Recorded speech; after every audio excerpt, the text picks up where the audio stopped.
Hey Eurovision fans, it's Tom coming to you from Bangkok and I'm back for another Eurovision analysis video. Today is the second episode of my big analysis of the Grand Final of Eurovision 2023, and in this episode I'm going to be focusing on the controversial topic of the jury. I'm going to demonstrate to you the power of a single juror and therefore why who's chosen for the jury is so important. I'll discuss the 50-50 televote jury split. Is it really 50-50 and does it need to change? I'm going to show you some of the slightly suspicious jury activity this year. I'm also going to talk about the Greek tragedy of the 4 points going to Cyprus. And then using all these stats, I'm going to propose to you my changes for the jury on how to make it even better. So let's kiki.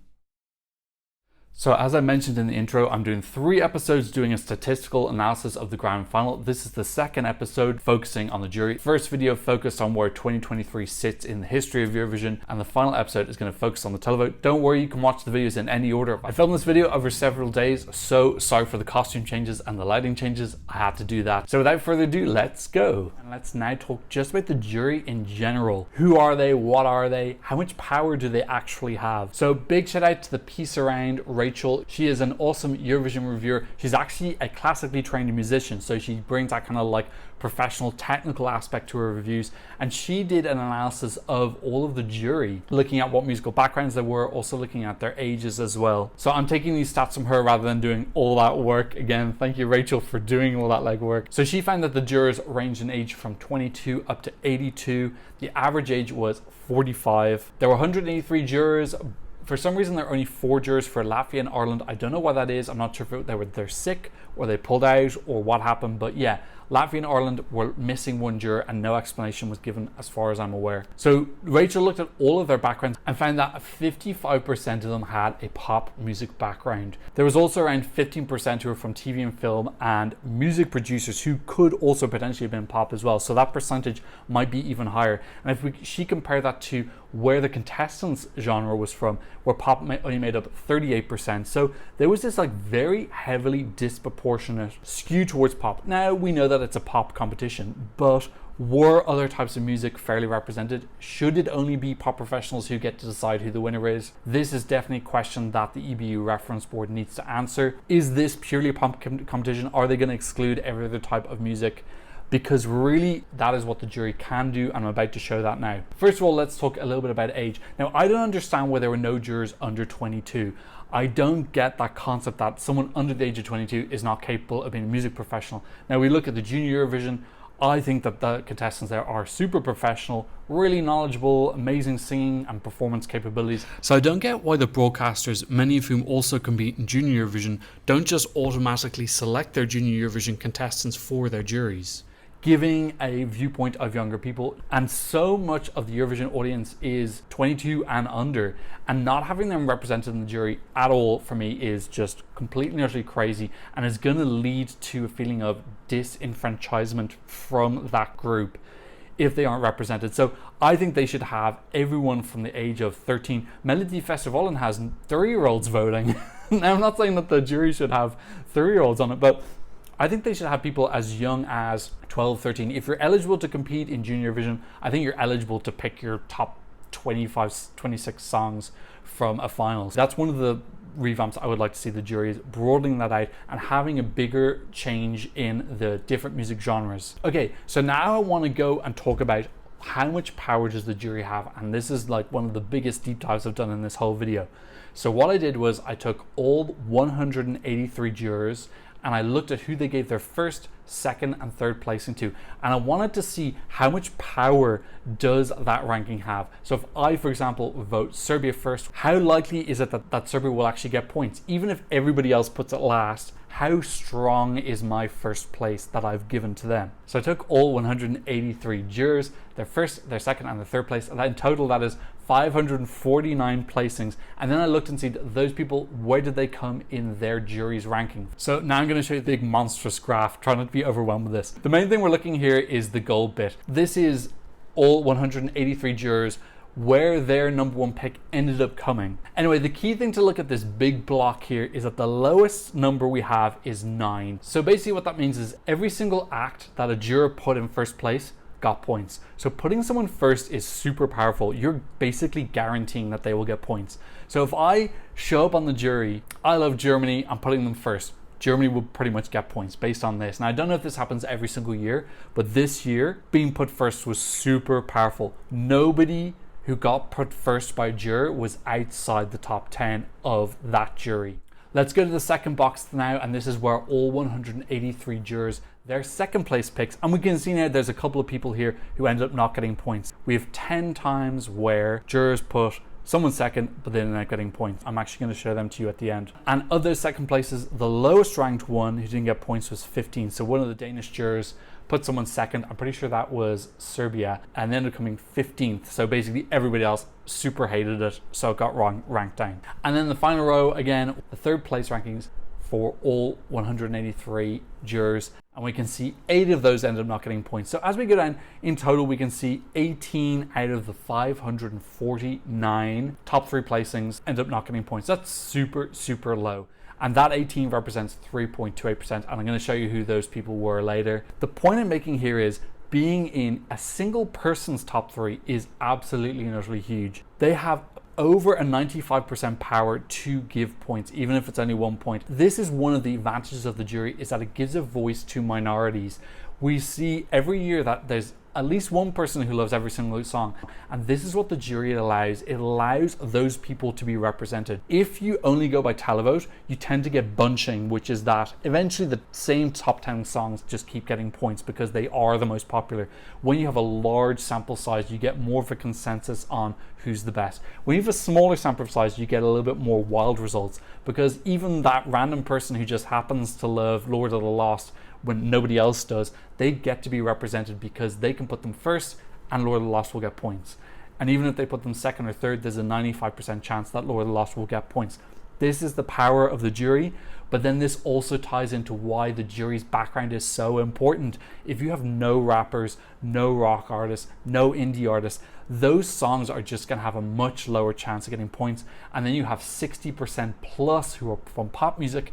It's no surprise that Lorraine is getting a large amount of points, because in terms of a pop song, you just cannot deny Tattoo as a song performer. So the point I'm making here is the makeup of the jury is absolutely essential. This is why we need broader age ranges. There's nothing wrong with having older people. I don't want to make this about ageism at all.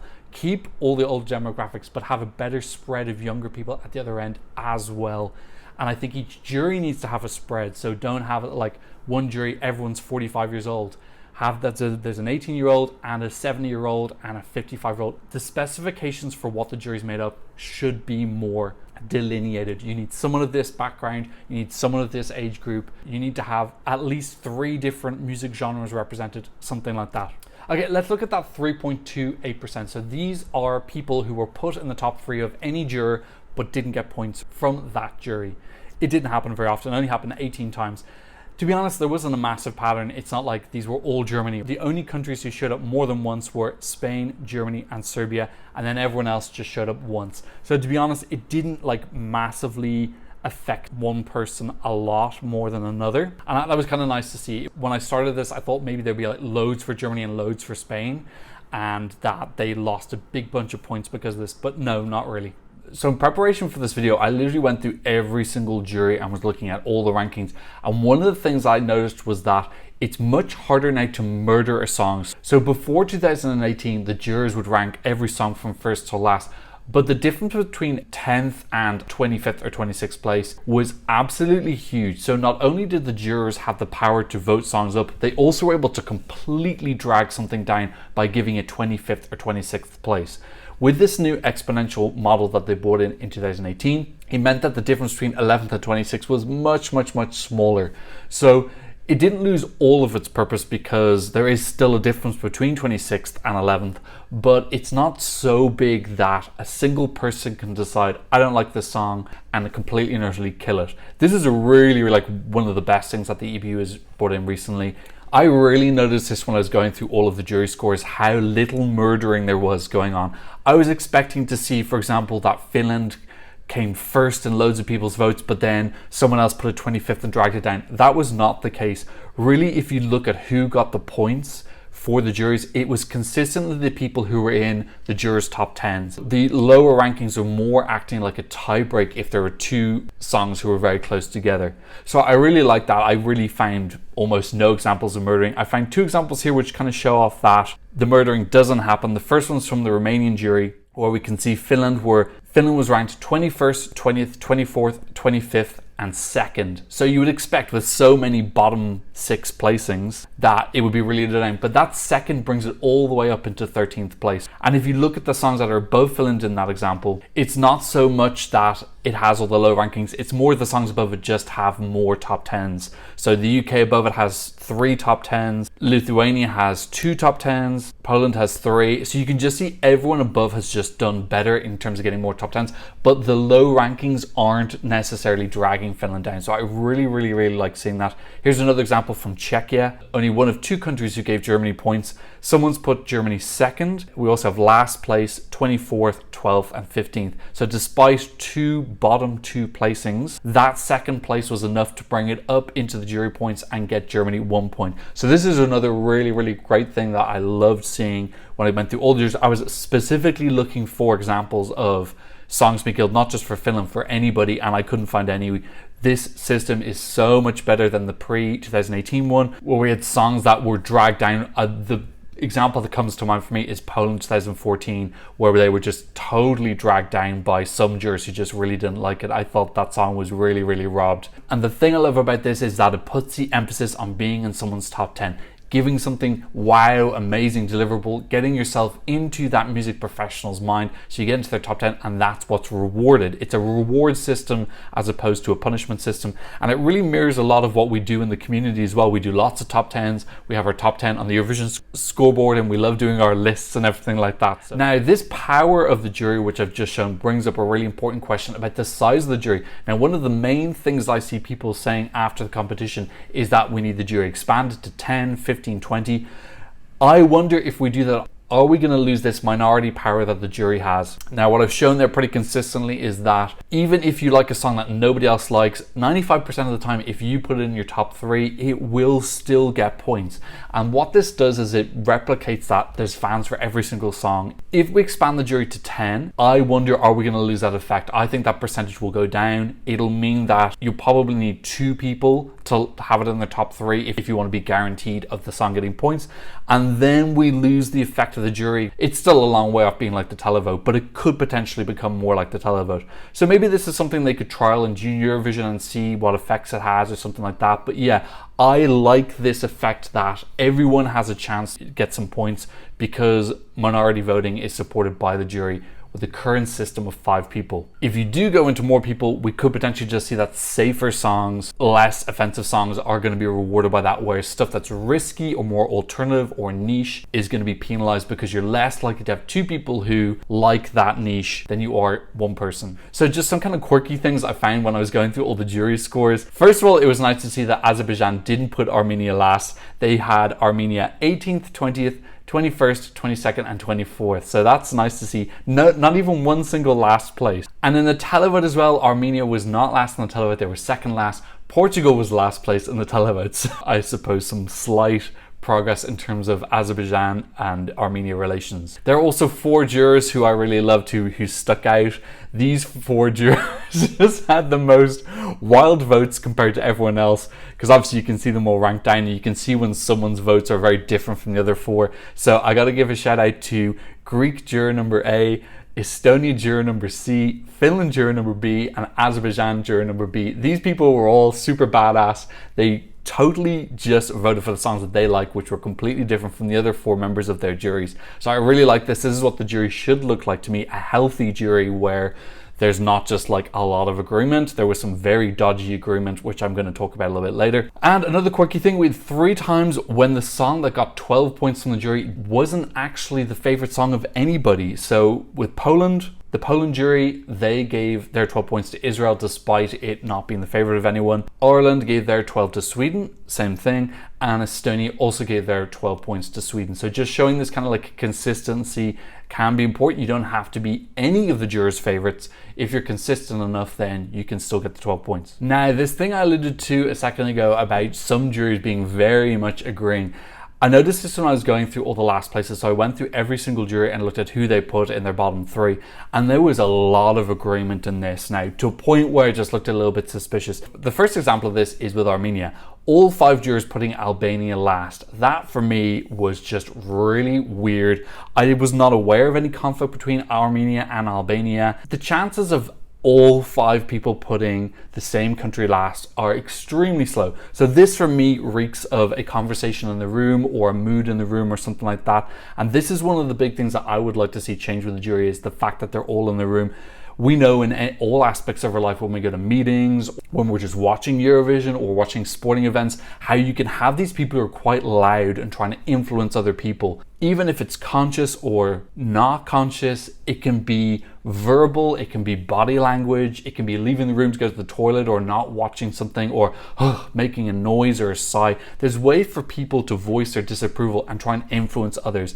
And William from Blog spoke about this in his crimes video, where he was talking about how he's been in juries and he's had people actively trying to influence who he thinks is good or bad. That's not necessarily coming from a bad place. Some people are just pushy like that, or they feel very passionate, or they feel a sense of justice. They want their song to do well, or a song they don't like to do badly. You can see this now so much. Estonia jury, all 5 of them putting Croatia last. Lithuania, 4 of them putting Albania last.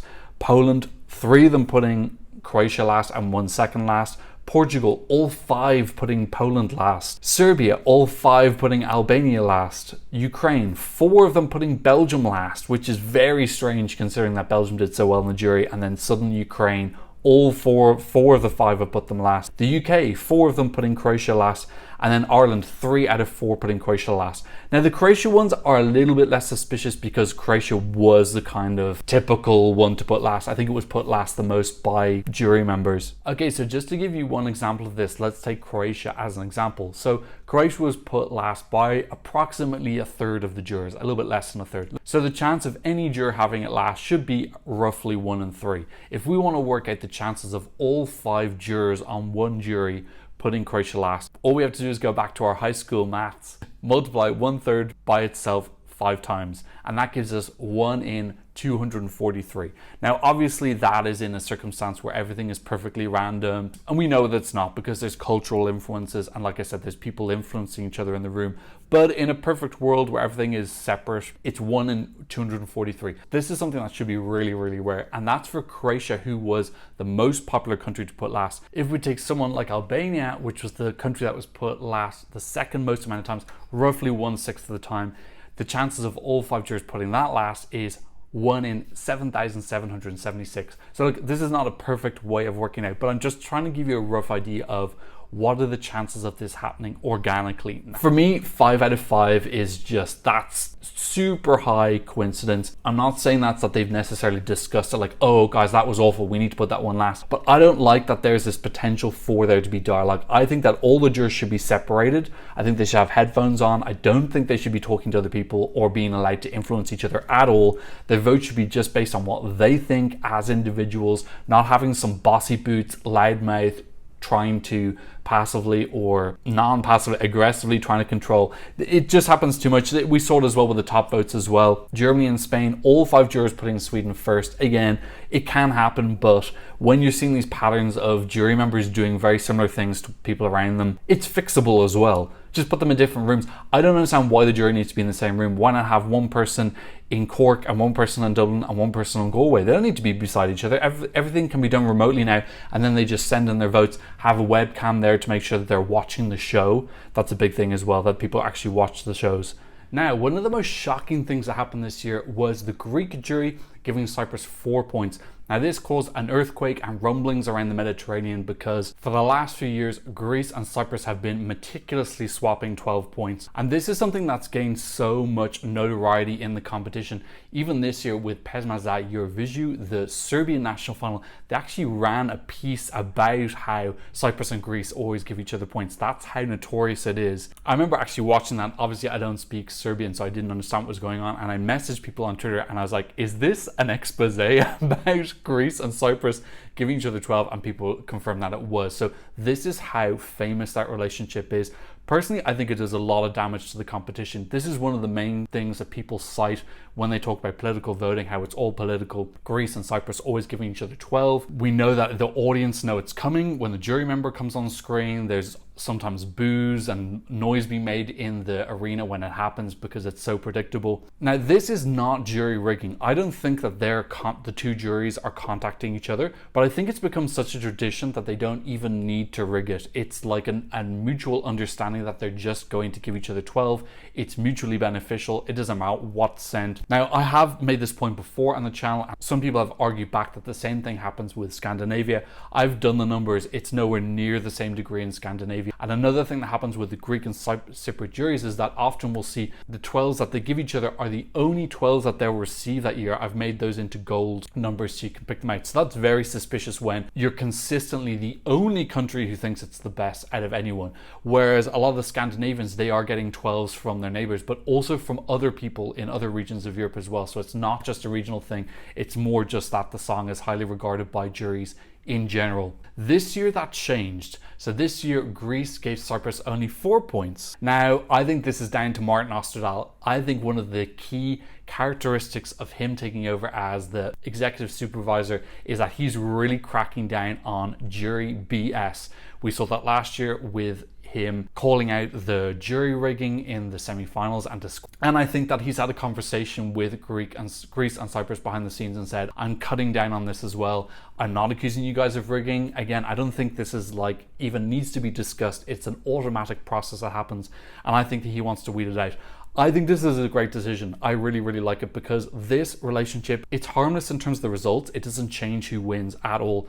But in terms of the reputation and so many people in the general public having this perception of Eurovision being political, this is probably the single most damning point swapping. You know, we used to have Belarus and Russia as well, but that's not currently in the competition. And if those two countries do ever come back, I think that they're also going to be put under the same whatever Martin has said to Greece and Cyprus. I think he wants to cut this out. This type of point swapping, Romania and Moldova do it as well. It's really, really damaging for the competition. I'm not saying that the two countries can never give each other 12, but when they're consistently giving 12 and nobody else is, and they're complete outliers, doing something so drastically different than all the other juries, it just gets to the point where it's like, there's not even a rational basis for this. It's just point swapping. In any case, this is quite a big topic, so I'm actually going to do a separate video on it where I show you all the numbers from all the different point swapping that goes on. What's the worst? When is it okay? I'll show you all the stats about that to give you more information. But just to keep things within this video, this was something that happened this year which caused a lot of ruckus at the time, but I think it's better for the competition in the long run.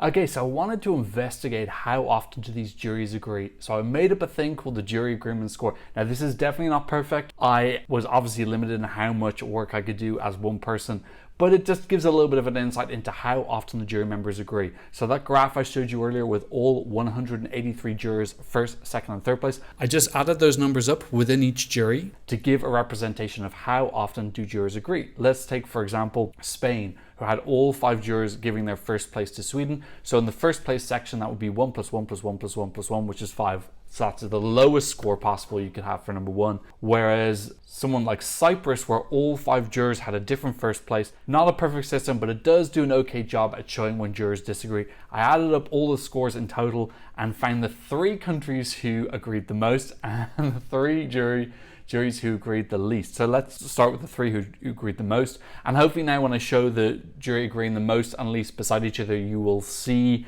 how this looks. You can see that there's a lot of the same countries at the top, whereas the other one, they're more spread out. The most diverse juries, in third place with a score of 72 is Romania. Second place with a score of 81 is Denmark.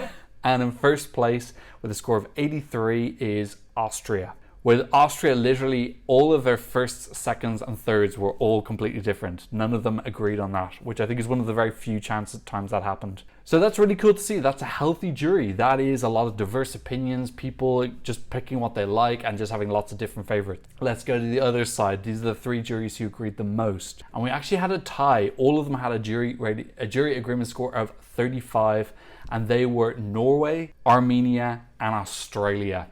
So yeah, look, for me, Armenia is the one that stands out. Like I said, they already, all 5 of them put Albania last. And then on top of that, they've got this high agreement. So look, I'm not saying this is rigging, but I'm saying that possibly this could be a sign that there is a lot of conversation happening during the show amongst the 5 jurors, and they are subconsciously or consciously influencing each other. Maybe that didn't happen. This is just a proposition. It's alleged. I'm not accusing anyone of anything.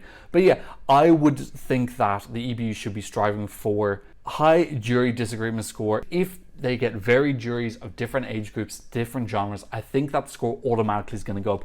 Plus that thing I said where I really want jurors to be separated, I think that's going to help it even further. I would even love to see them try it for 1 year compared to previous years, and if they see the scores are much more spread out, that would go a long way to proving this is the case. Scores being more spread out is good. You don't want countries going to Eurovision and getting paid absolute nothing. The more the points are spread out, the more people feel validated for all the work they've put in for the last 6 months and the bill they've paid for participation as well. So okay, another question I wanted to answer was, what was the effect of having the Televote only semi-finals on the final? Did it affect the results? Well, definitely the Televote favorite songs went through. Fundamentally, that is the Televote system. And we probably lost maybe a couple of songs that would have done well with the jury. We would suspect that Netherlands would have done well. I think Ireland would have done pretty well with the jury as well. Latvia definitely would have in semi-final number 1. So what I did was I took Estonia, which is a country that came 10th in semi-final number 2, and I looked and saw if Estonia hadn't qualified, if you just remove them from the rankings, how would that have affected the results? So I'll show you here now. These are all the countries who would have gained points if Estonia had been removed. One of the main ones is actually Cyprus. So Alika making it through really damaged Cyprus for some reason. And one of the small things you'll notice here is that Sweden's lead over Finland would have been reduced by 4 points. Not a huge amount, but it is like carrier catching up a little bit. And this is one of the effects of the Televote only semi-final, is that it's going to affect songs that rely on their televote more in the final because all their rivals are going to make it through, whereas jury heavy songs, their rivals might get knocked out in the semi-finals. Again, Latvia, Ireland, Netherlands, these are all songs. Azerbaijan possibly could have picked up some jury points as well. Iceland would have for her amazing vocals. This could potentially cause a phenomenon in the future where we're going to see bigger jury scores. Typically the winner of the jury has less points than the winner of the televote, but that could start to change now because the jury winner's rivals might get knocked out in the semi-finals. Now, I'm not saying this is why Sweden won. Again, that was only a difference of 4 points, but I'm saying it could lend itself to a trend in the future of the jury winner having higher scores than before. Let's talk about the power struggle between the televote and the jury. Which is more important? And this comes up a lot in a lot of conversations. People saying we want the televote to have 60%, 70%, 75%. Let's have a look at that and see which is actually more important. And let's look at the winners and see what percentage of their points came from the jury and what percentage came from the televote. 8 out of 11 times, more of their points came from the televote than the jury. So only twice did the winner get more points than the jury. And then Salvador Sobral was pretty much even. A tiny bit more points than the jury, an extra 6 points, not that much. So yeah, if we remove him because he's equal, 80% of the winners got more points than the televote. And you can see that those points made up 55% of the points. So there already is a little bit more strength in the televote than the jury. The winners are getting on average 55% of their points from there. Now the reason for that is that when you have more people voting on something like the televote is, you get more of a consensus, you get more agreement on who are the top 10 songs, and you get the same songs constantly getting points. I'm going to show that later in who did really well in the televote. Whereas the jury, you get this much bigger spread, and because all the points are spread out and you're getting people in the lower down levels getting more points, that means the person at the top has less. So this split already exists. People want there to be bigger emphasis on the televote, 60, 70, 80%. It already exists. The televote is already carrying more weight because winning that, you're gonna have more points because of the nature of how it works. If you're enjoying this Eurovision analysis, please support the channel by giving it a thumbs up and consider subscribing if you want to have year-round Eurovision analysis and coverage. Now, one of the suggestions that people put forward about the jury and the televote is increasing the weight of it. This is one of the main suggestions I see from people about the jury and the televote divide, is giving it more power. We see that in a couple of national finals. We've seen it in UMK where 75% of the result is from the televote and 25% comes from the jury. We've seen it as well in the Romanian national final and the Albanian national final, which did the opposite. They gave much less weight to the televote. So you can change the weights of it. If you were going to do that Eurovision, the simplest way to do it would be to either double the televote or triple it or quadruple it. It gets a bit too messy if you start multiplying things by decimals like 1.2 and 1.8, etc. The simplest thing to do would be just double the televote. If you did that, the televote would be worth 66.666 recurring, and the jury would be 33. So it'd be 2/3 and a third. If you multiplied the televote by 3, then it would become 75% and 25%, which is what UMK has. And if you multiplied it by 4, it would be 80% and 20%. So if they were going to do something like that, changing the splits, those are the most reasonable ones because it's the simplest thing. You don't have to bring out like this big, gigantic, glittery calculator and start using decimals and stuff like that, which gets really, really messy. So the first one, let's say we double the televote points, which already sounds like, okay, this has got double the weight. It's much, much more important. I've already shown now that the winner's points, 55% of them come from the televote already. So we're already at 55%. That new system would make it 66%. It's only 10% difference. It's quite a drastic change just for 10%. Actual difference. Then you would need to justify to people like, why has this change happened? It would need to be explained to the casual public who are going to be like quite confused because when both of them have been in the competition, they've always been worth the same. So that change would need to be explained and justified, which might seem a little bit strange. You're definitely going to have countries complaining. Basically, countries who deal with the jury are going to complain about it. And then also people like, well, why is it double, why is it triple, why is it quadruple, like how have you arrived at this number, what's the rationale behind it? So it just opens up a big Pandora's box that I think the EBU would just rather avoid, and in the end it's only making a 10% change, so it's not even really doing that much for a big massive headache. So look, I think already the televote has that extra weight because of its structure. Again, if we keep televote only semi-finals, the televote will probably start to lose that extra benefit that it had over the jury. We'll have to wait and see. We've only had 1 year, so we need to give it a little bit more time and see what is the pattern that emerges. But I'd say my key point is, if you want the juries to have less power, the way to do it is to have the points more spread out, because then the jury winner has less points than the televote winner. If you want the jury points more spread out, have a more diverse jury, more diverse age groups, more diverse musical backgrounds. Just overall diversity is going to spread those points out, and that is going to reduce the power of the jury automatically, as well as having the added benefit of giving everybody more points so they don't feel like they're wasting their time. There's no viewers at home watching their country get absolutely annihilated. It's more enjoyable for everybody. So a more diverse jury just solves a lot of problems. So I've just said that the televote carries a little bit more weight. Well, with that in mind, why did Käärijä still lose? Let's talk a little bit about Finland. And to understand what went wrong with Finland, you need to look at his jury score. Again, thank you to Eurovisionario for putting all these numbers out. You can see here 10 jurors putting Finland last. Now, for me, this is totally and utterly inexcusable. If this is a music professional, for them to see the quality of Finland's show, this thing I talked about earlier with Sweden and Israel, this incredible performer, so much going on in the lighting, the choreography and the styling and all this thought put in, for 10 people to put that last for me is just absolutely and utterly inexcusable, totally disgraceful. For me, this is them disqualifying the song because they don't like this music or they don't think it's serious. So this is just really, really, really bad. There is no justification at all for me that Finland, which absolutely romped in the televote, can be 10 people's last place. Vocally, he has a very difficult rap, which he does incredibly. There's very few people who could pull off that rap. I still feel the vocals are not properly defined in the jury criteria. I feel like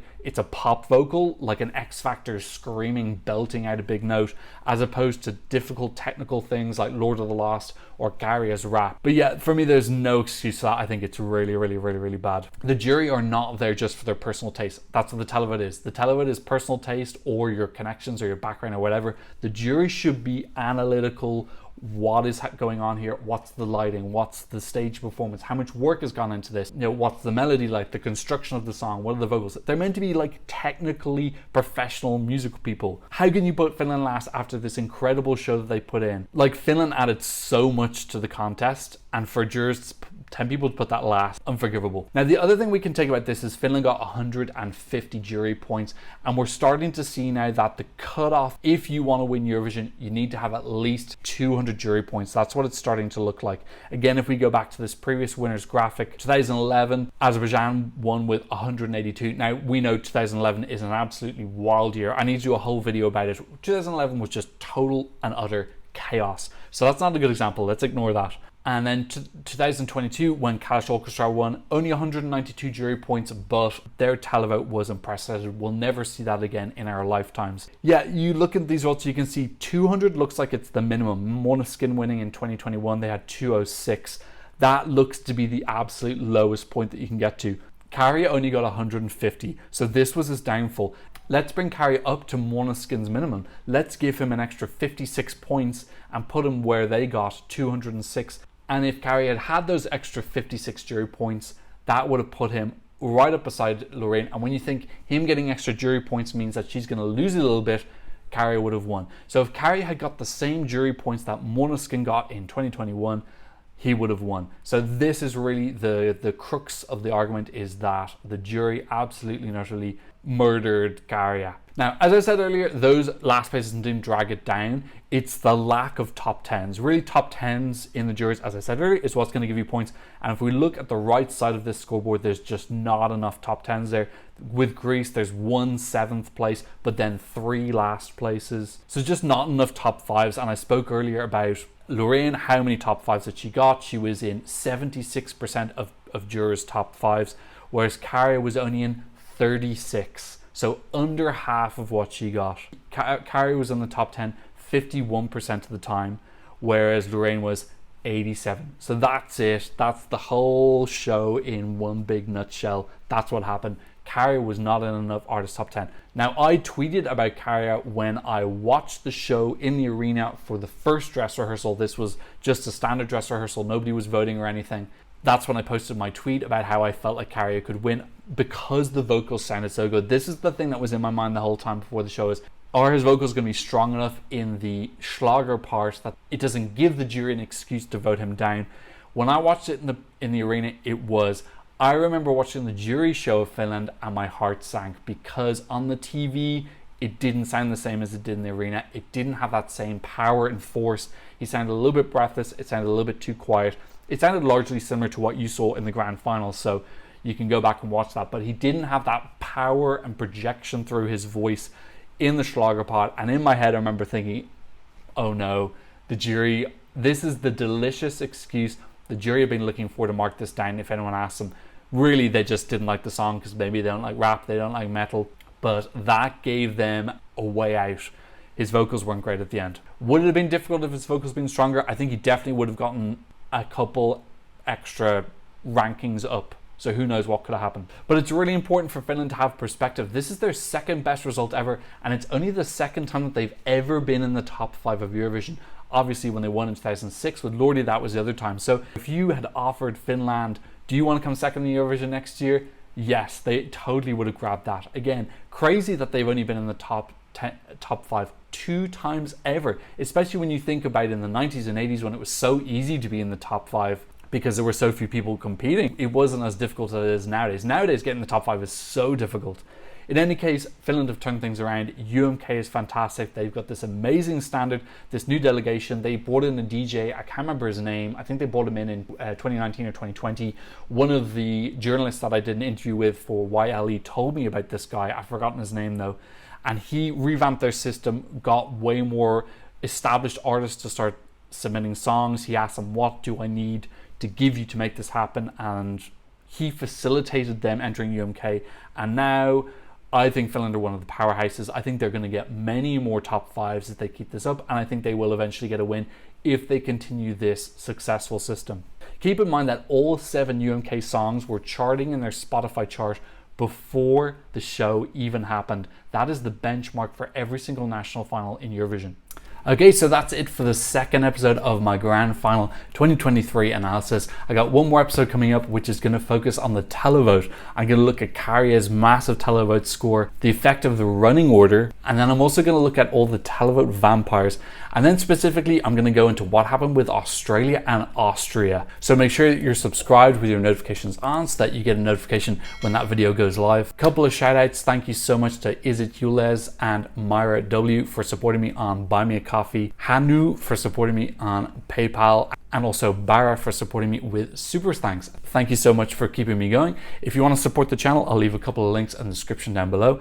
If you like this analysis video and you want to watch some more, I'll leave a couple of them for you here. Don't forget to give me a thumbs up, and thanks so much for watching. I'll see you in another Eurovision analysis video very soon. Goodbye. Blah, blah, blah, blah.